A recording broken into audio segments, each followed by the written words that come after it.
யாத்திராகமம் 30ஆம் அதிகாரம். தூபம் காட்டுகிறதற்கு ஒரு தூப பீடத்தையும் சீத்திம் மரத்தினால் உண்டாக்குவாயாக. அது 1 முழ நீளமும் 1 முழ அகலமுமான சதுரமும் 2 முழ உயரமுமாய் இருக்க வேண்டும். அதன் கொம்புகள் அதனோட ஏகமுமாயிருக்க வேண்டும். அதன் மேற்புறத்தையும் சுற்றுப்புறத்தையும் அதன் கொம்புகளையும் பசும்பொன் தகட்டால் மூடி, சுற்றிலும் அதற்கு பொன் திறனையை உண்டு பண்ணி, அந்த திறனையின் கீழே அதன் 2 பக்கங்களிலும் அதை சுமக்கும் தண்டுகளின் இடங்களாகிய அதன் 2 பக்கத்து 2 மூலைகளிலும் 2 பொன் வளையங்களை உண்டாக்குவாயாக.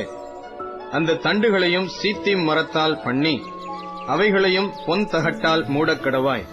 சாட்சி பெட்டிக்கு முன்னிருக்கும் திரைச்சீலைக்கும் நான் உன்னை சந்திக்கும் இடமாகிய சாட்சி சந்நிதியின் மேலுள்ள கிருபாசனத்துக்கும் முன்பாக அதை வைக்க கடவாய்.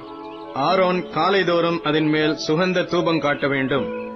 மாலையில் விளக்கேற்றும் போதும் அதன் மேல் தூபம் காட்ட கடவன். விளக்குகளை விளக்கும் போதும் அதன் மேல் தூபம் காட்ட வேண்டும். உங்கள் தலைமுறை தோறும் கர்த்தருடைய சந்நிதியில் காட்ட வேண்டிய நித்திய தூபம் இதுவே. அதன் மேல் அந்நிய தூபத்தையாகிலும் தகன பலியையாகிலும் போஜன பலியையாகிலும் படைக்க வேண்டாம். அதன் மேல் பான பலியை ஊற்றவும் வேண்டாம். வருஷத்தில் 1 முறை ஆரோன் பாவ நிவாரண பலியின் இரத்தத்தினால் அதன் கொம்புகளின் மேல் பிராயச்சித்தம் பண்ணுவானாக. உங்கள் தலைமுறை தோறும் வருஷத்தில் 1 முறை அதன் மேல் பிராயச்சித்தம் பண்ணுவானாக. அது கர்த்தருக்கு மகா பரிசுத்தமானது என்றார். பின்னும் கர்த்தர் மோசேயை நோக்கி, நீ இஸ்ரவேல் புத்திரரை அவர்கள் இலக்கத்தின்படி கணக்கு பார்க்கும் பொருட்டு அவர்களை எண்ணும்போது அவர்களுக்குள்ளே ஒரு வாதை உண்டாகாதபடிக்கு அவர்களில் ஒவ்வொருவனும் எண்ணப்படும் சமயத்தில் தன் ஆத்துமாவுக்காக கர்த்தருக்கு மீட்கும் பொருளை கொடுக்க கடவன். எண்ணப்படுகிறவர்களின் தொகையிலே சேருகிற ஒவ்வொருவனும் பரிசுத்த ஸ்தலத்து சேக்கல் கணக்கின்படி அரை சேக்கல் கொடுக்க வேண்டும். ஒரு சேக்கலுக்கு 20 கேரா, கர்த்தருக்கு செலுத்தப்படுவது அரை சேக்கல். எண்ணப்படுகிறவர்களின் தொகையிலே சேருகிற 20 வயது முதற்கொண்டு அதற்கு மேற்பட்ட ஒவ்வொருவனும் அதை கர்த்தருக்கு செலுத்த வேண்டும். உங்கள் ஆத்துமாக்களுக்காக பாவ நிவிர்த்தி பண்ணும்படி நீங்கள் கர்த்தருக்கு காணிக்கை செலுத்தும் போது ஐஸ்வர்யவான் அரை சேக்கலுக்கு அதிகமாய் கொடுக்கவும் வேண்டாம், தரித்திரன் அதற்கு குறைவாக கொடுக்கவும் வேண்டாம். அந்த பாவ நிவிர்த்தி பணத்தை நீ இஸ்ரவேல் புத்திரர் கையில் வாங்கி அதை ஆசரிப்பு கூடாரத்தின் திருப்பணிக்கு கொடுப்பாயாக. அது கர்த்தருடைய சன்னதியில் உங்கள் ஆத்துமாக்களுக்காக பாவ நிவிர்த்தி செய்யும் பொருட்டு இஸ்ரவேல் புத்திரருக்கு ஞாபகக்குறியாயிருக்கும் என்றார். பின்னும் கர்த்தர் மோசேயை நோக்கி, கழுவுகிறதற்கு வெண்கலத்தால் ஒரு தொட்டியையும் வெண்கலத்தால் அதன் பாதத்தையும் உண்டாக்கி அதை ஆசரிப்பு கூடாரத்திற்கும் பலிபீடத்திற்கும் நடுவே வைத்து அதிலே தண்ணீர் வார்ப்பாயாக. அதனிடத்தில் ஆரோனும் அவன் குமாரரும் தங்கள் கைகளையும் தங்கள் கால்களையும் கழுவக் கடவர்கள்.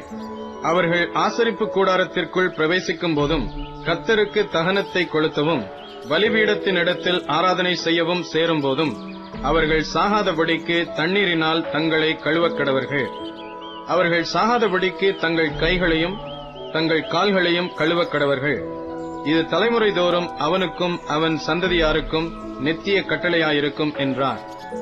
பின்னும் கர்த்தர் மோசேயை நோக்கி, மேன்மையான சுகந்த வர்க்கங்களாகிய சுத்தமான வெள்ளை போளத்தில் பரிசுத்த ஸ்தலத்தின் சேக்கலின்படி 500 சேக்கல் இடையையும், சுகந்த கருவாப்பட்டையிலே அதில் பாதியாகிய 250 சேக்கல் இடையையும், சுகந்த வசம்பில் 250 சேக்கல் இடையையும், லவங்கப்பட்டையில் 500 சேக்கல் இடையையும், ஒலிவ எண்ணெயில் 1 குடம் எண்ணெயையும் எடுத்து அதனால் பரிமள தைலக்காரன் செய்வது போல கூட்டப்பட்ட பரிமள தைலமாகிய சுத்தமான அபிஷேக தைலத்தை உண்டு பண்ணுவாயாக.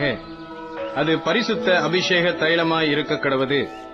அதனாலே ஆசரிப்பு கூடாரத்தையும் சாட்சி பெட்டியையும் மேஜையையும் அதன் பணிமுட்டுகள் எல்லாவற்றையும், குத்து விளக்கையும் அதன் கருவிகளையும், தூப பீடத்தையும் தகன பலிபீடத்தையும் அதன் பணிமுட்டுகள் எல்லாவற்றையும், தொட்டியையும் அதன் பாதத்தையும் அபிஷேகம் பண்ணி அவைகள் மகா பரிசுத்தமாயிருக்கும்படிக்கு அவைகளை பரிசுத்தப்படுத்துவாயாக.